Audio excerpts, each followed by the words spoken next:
لو انت سامي فهري ما تحسبش على روحك، جايب الوحش باش يمثل الفيلم متاع رمضان، جايب الوحش زيد كمل جيب دين مخرج متاع الفيلم وبدلها قناة الحوار التونسي، بدلها تولي قناة زاد، نولي فصولها بالشهر نحن قناة.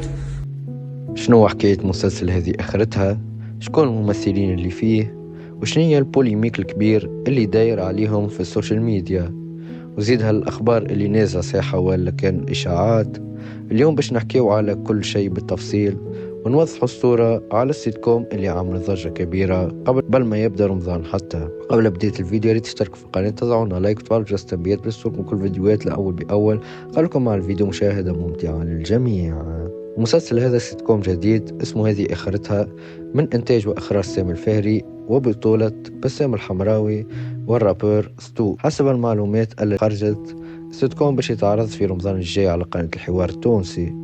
طابع متاعه كوميدي ساخر فيه مواقف من الحياة اليومية التونسية، لكن بطريقة فيها نقد اجتماعي وضحك في نفس الوقت، يعني حاجة خفيفة على القلب كيف ما تعودنا من بسام الحمراوي. الممثلين وشنية البوليميك في الكاست، نلقاو مجموعة من الوجوه المعروفة في الكوميديا التونسية. أما الجديد هو الإشاعات اللي طلعت مؤخرا، فما اللي قال صار خلاف بين بعض الممثلين في الكواليس، فما اللي حكى انه وجوه كانت باش تشارك وتبدلت في اخر لحظة، وزيد البعض ربط الموضوع بخلافات قديمة بين سامي الفهري والممثلين خدموا معاه من قبل. اخبار ساحة ولا اشاعات؟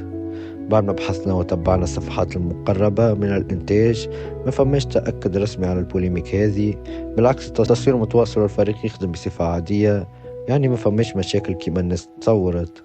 نتصور برشا من الأخبار هذه زادة جاية من التفاعل الكبير اللي عاملينه الجمهور، خاصة وأنه اسم سامي الفهري ديما يثير الجدل. شنو رأيكم انتوما؟ تتوقعوا هذه آخرتها يكون من أنجح الأعمال الرمضانية الجاية ولا يكون هذه آخرتها؟ قولوا لي في الكومنتاريات، ما تنسوش تعملوا لايك وشاركوا في القناة خاطر الأيام الجاية باش نحكيو على الأعمال الأخرى مستنيتنا الكل. يلا مع السلامة.